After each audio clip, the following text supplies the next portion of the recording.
In today's video, we're gonna break down how to set up your stick, but more importantly, I'm gonna show you this one secret that I stole from strength and conditioning. 15 years of being a strength and conditioning coach, working with Olympians, professional athletes, and college hockey players, and we did something inside of the gym, and I brought it into stick handling, and it's made a tremendous difference with our players. I'm gonna show you that in just a minute. But before we jump in, this is X7 Hockey. My name is John Swanson. You'll see my players and alumni playing in the USHL, college, Division I, Division III, AHL, NHL, and the Olympics. So let's get your stick set up. Now, before we jump in and set this up, if you have not watched the video where I break down your stick handling grid, you're definitely missing out. I'm gonna put that in the link in the description. Make sure you watch that video because I'll show you all the measurements of what you need to know. But now we're gonna talk about your stick, the objects, and everything that you need for our stick handling mini series. Now, for our stick, we really wanna simulate a very similar stick to our game stick. And so if you look, when I'm on my skates, my stick is about to the bottom of my chin, okay? My stick handling stick is essentially the same thing. So it comes to about the bottom of my chin. I have a very similar handle, and then I threw some tape on the toe of the blade just for when I shoot to give me a little bit of friction. I don't put any on the heel just because, essentially there's no water right now, so I don't have to worry about the, the slipperiness and the need for friction. Now, I do have a full video of how to essentially tape your stick for a game, and I'll link that in the description as well. If you're wondering how to set up your stick for on ice, I do have a lengthy tutorial of what I believe is the right way to set up your stick. Again, it's my personal preference. You do you, but definitely check it out. All right, so my stick is now ready to go. What's the next thing that we need to set up? And actually, before we jump into it, I did grab our kid sticks. I wanted to show you. So here's my daughter's setup. This is her kind of her game twig right now, and then her at-home stick handling stick. She just has a little bit of toe on the blade just for when she shoots for friction, and then you can see she's got it cut down a little bit shorter than her game stick, okay? And this cut down is roughly 2.5 inches to 3.5 inches. It's gonna be a little bit different for my daughter because she's still in a smaller skate, so the toque size is a little less tall than my son, who's got a little bit more of a gap. As you can see here, he's got a little bit more room, but that's his setup, and he's got his blade tape because this used to be a game stick, and then when he outgrew it, we just turned it into his dryland stick, and so his tape is completely worn in, and I don't even think I could get that off. So that is their sticks. Now, parents, that being said, please don't feel obligated to have to go buy your son or daughter a new stick for at-home stick handling. What I traditionally do is I just wait till they outgrow it, and then by that time, the blade is all beat up and it's really ready to become a garage stick. So don't feel obligated to go out and buy a new stick. Hockey's already expensive as enough, but when they do outgrow that stick, as long as we can try to keep them in similar patterns. So that's one thing I've done, is that the sticks are a similar curve, and we want that to translate to on-ice gameplay. So we want to keep the blade pattern the same. Now that we have that, the next thing that we're going to need are gloves, right? And that's kind of obvious. We want to have these objects on there. They create a level of difficulty. And so a lot of times when I demonstrate, though, I don't have my gloves on because I want you to see my wrist rolling. When your son or daughter is stick handling, have them wear their gloves.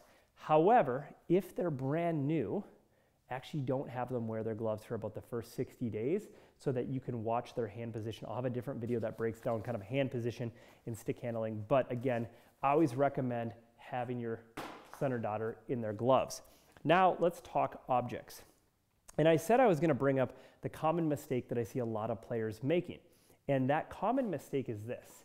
They watch a very talented NHL player and they see them stick handling. They might see YouTube or a TikTok video, and they'll see them stick handling with these super light objects.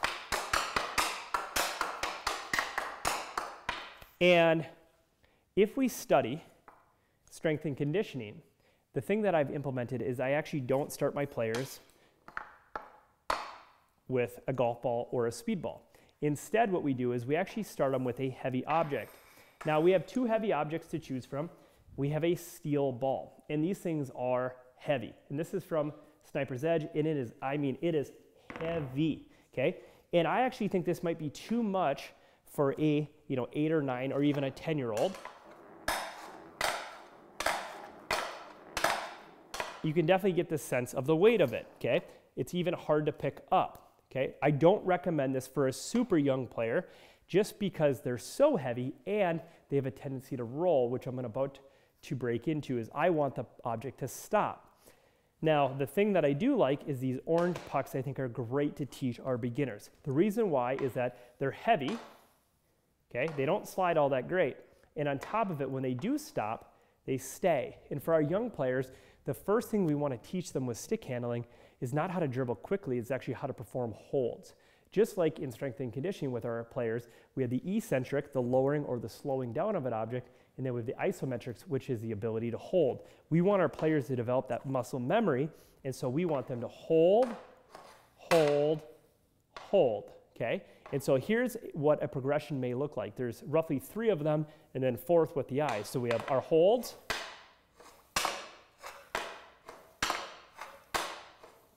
okay, those are our holds. Now I'm gonna go into what is a slow handle.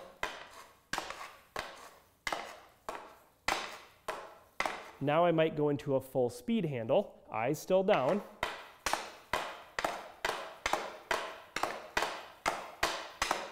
Last progression, progression 4, would be eyes will come up. Now, that being said, let's talk real quick before we go into the other objects. What are my hands doing? This is only tight as it needs to be to keep my hand holding the stick. Now, if I were to grip it strong and I try to rotate my wrist quickly, it's slow. Okay, we want to keep that really, really relaxed. If your son or daughter's forearms are getting really tired or their shoulders are getting tired from stick handling, it's normally a grip pressure issue. Stick handling as an entirety is not all that tiring because we're really not doing all that much. It should be super relaxed, so make sure they're not over gripping. Bottom hand, as you can see, is essentially just a guide to keep the stick in my hand, but I'm really not holding my stick. Now, you will see some coaches talk about toilet paper.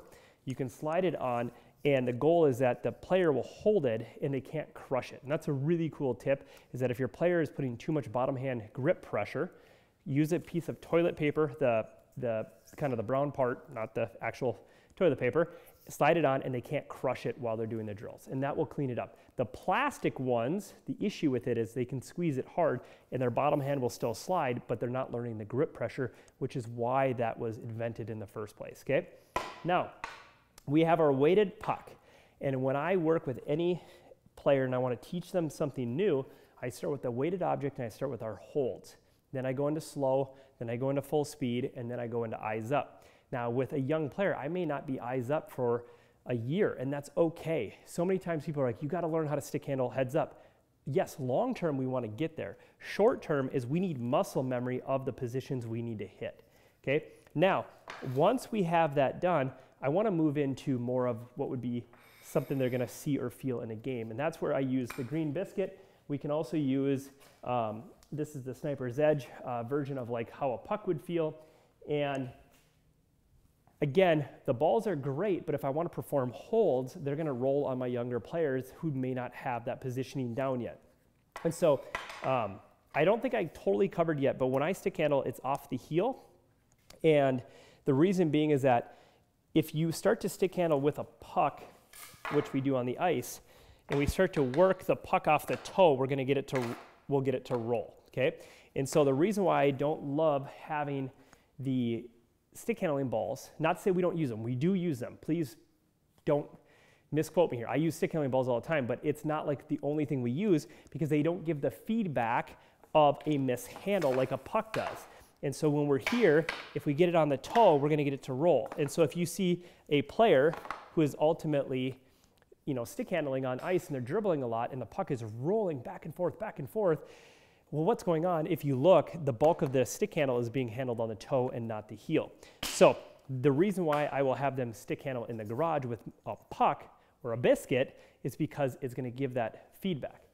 I still use my Sniper Edge balls all the time. It's just I don't let our kids only use those. So next object would be our green biscuit, and I'm going to go back to that 4-part progression, and I'm going to start with my holds. And then I might go into my slow. Now full speed. Now, here's the thing with full speed. What happens is you can see a player, if they start to slap at it, it starts to get really, really loud. It means they're attacking the puck versus essentially think of it as like a paintbrush. We're not trying to slap the puck. We're trying to feel as if we are Picasso and we're painting. So make sure that as your player does pick up pace, they're catching it and pulling and sliding that puck. Not that slapping motion, okay? And so you can often hear it, but visually you have to watch for it as well, okay? And that will cause issues on the ice. Again, we want to look like an artiste, not, essentially we're trying to slap at the object. Now, once we have that down, understand this progression I'm going over, the 4-part progression, we can use it for any type of stick handling move. We could be using it for our forehand, okay? Hold, hold, hold, flow, full speed, eyes up, okay? And you get the idea. So, and we have all these different progressions I'm going to take you through. Now, the last one is we have our speed objects. And so Sniper's Edge has got this great object. It's clear, and this is great for heads-up stick handling, okay? And then we have the golf ball, which is also a great object. And then I think Sniper's Edge also makes a yellow one, and it is somewhere in my garage, and it's under somewhere hidden in here because the kids lost it. And so the golf ball, same thing. It's going to roll a little bit. So we got to hold, hold, hold. Now flow, full speed, eyes up, and you get the idea. And so those are the different objects we can be using at home to help our son or daughter, build better hands. And again, it's first muscle memory, then we want to use an object that is similar to what they're going to feel, and then finally we can then work on the speed. But we got to stop going speed first, which means we stop with the golf ball first, and we start to work on more of a heavy object, okay? And so we've broken down the sticks, how to set them up, different lengths, even what to consider for the tape. We've broken down the different objects of what to use, and I've even broken down, the progressions of how I start with holds into kind of a slow or a flow, and then into full speed, and then finally eyes up on the horizon. Now, the last thing I want to talk about is eyes on the horizon when I stick handle, and I talk about this in how to tape our stick for a game. I talk about why I like white tape. But when I'm stick handling here, and I go eyes on the horizon and I'm looking out, I can still see the green puck moving back and forth out of my peripheral vision. So even though we're heads up stick handling, we're actually still able to see that object out of our peripheral vision. And again, because we play the game with a black puck right here, I personally like white because of the contrast it has here, whereas when this object starts to move back and forth, I'm not able to see it as easily. Again, personal preference, I talked about tape in the other video, but now as it relates to stick handling, again, I'm able to see the object here, eyes up, because it's in my peripheral vision still.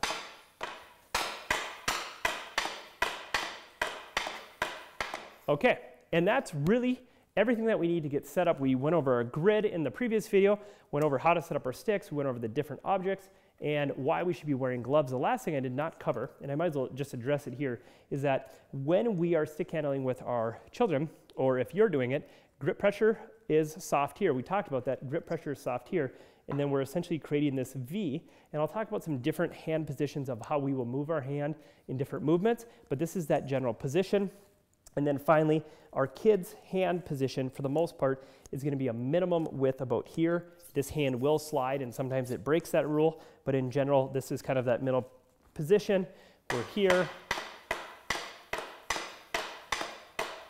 and the top hand is doing all of the work, okay?